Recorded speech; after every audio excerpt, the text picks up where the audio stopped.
बातमी येते केदारगाव तालुका वाळवा येथून आणि केदारगाव नजीक असणाऱ्या NH4 या हायवेवरती पुलाचं काम सुरू असल्यामुळे त्या ठिकाणी अपघाताचं प्रमाण वाढलंय। गावामधून हायवेवरती प्रवेश करत असताना त्या ठिकाणी स्पीड ब्रेकर नसल्यामुळे अपघात होताना दिसत आहेत। हा नॅशनल हायवे असल्यामुळे या ठिकाणी वाहतूक मोठ्या प्रमाणावर होत असते, मात्र स्थानिक नागरिकांना व प्रवाशांना याचा फटका बसताना दिसतोय। किमान 2 ते 3 अपघात दररोज या ठिकाणी होत आहेत, तरी देखील प्रशासनानं याकडे दुर्लक्ष केल्याचं दिसून येत आहे। अपघात टाळण्यासाठी या पुलानजीक स्पीड ब्रेकर करण्यात यावा अशी मागणी स्थानिक नागरिक व प्रवाशांकडून करण्यात येते। हा NH4 हायवे हा नवीन झालेला ब्रिज आहे। इथून जाण्याचा जो मार्ग आहे हा या ज्या 4 व्हीलर आहेत या कोल्हापूरला जाण्यासाठी किंवा बेळगावला जाण्यासाठी जे आहेत ते कराडवरून, पुण्यावरून, मुंबईवरून फुल स्पीडने येत आहेत आणि इकडचा जो रोड आहे तो रोड ब्रिजच्या खालून लोक इकडं वाटेगाव शहराच्या उत्तर भागातून इस्लामपूर शहरात जाण्यासाठी असू देत किंवा कॉलेज असू देत, कामानिमित्त असू देत, जाण्याचा रोजच्या प्रवासाचा हा मार्ग आहे। पण इकडून येण्यासाठी जो रस्ता आहे आणि कोल्हापूर साईडनं जाणारी ज्या गाड्या आहेत त्यांचा जो रोड आहे त्याच्यामध्ये कुठेही स्पीड ब्रेकर नाही, त्यामुळं कराडकडून येणाऱ्या ज्या गाड्या आहेत त्या फुल स्पीडनं येताना दिसत आहेत। पण ज्या वाटेगाव, कासेगाव किंवा भाटवाडी जाऊन येणाऱ्या रोडवरून जी गाड्या आहेत त्यांच्यासाठी कुठेही त्यांना पुढून दिसत नाही की बाबा इकडून कोल्हापूरकडून जाणाऱ्या गाड्या, कराडकडून येणाऱ्या गाड्या येण्यासाठी येत आहेत आणि आपल्याला थांबावं लागणार आहे असं दिसत नाही। त्यामुळे ऍक्सिडेंटचे प्रकार कित्येक घडलेले आहेत, कित्येक रोज एका दुसरा ऍक्सिडेंट घडत आहे। त्यामुळे लोकांच्या जीविताशी खेळण्याचा सुद्धा प्रयत्न केला जात आहे।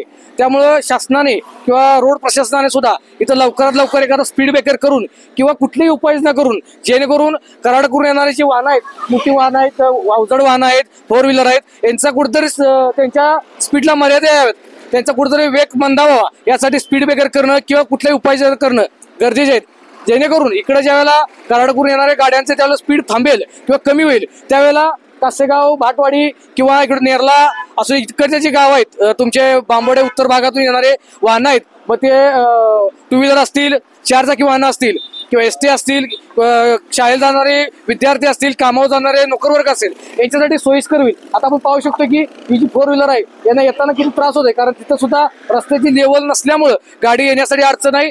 त्या ड्रायव्हरला या साईडच्या बाजूला दिसत नाही किंवा इकडून गाडी आल्यात का नाही आल्यात, त्यांना कुठेतरी हायवेवर, रोडवर यावं लागतंय आणि मग त्यांना गाडी दिसते। अशा कितीतरी अडचणी आहेत। त्यामुळे लवकरात लवकर रोड प्रशासनानं यावर काहीतरी उपाययोजना करून लोकांचा होणाऱ्या ज्या अडचणी आहेत किंवा जे ऍक्सिडेंट होत आहेत किंवा जीवितहानी होण्यास सुद्धा शक्यता दाट आहे त्या लवकर लवकर थांबाव्या। आपल्यासोबत इथं काही स्थानिक लोक आहेत, त्यांच्याकडून जाणून घेऊ की नेमकं त्यांना हा कशापर्यंत त्रास होतोय।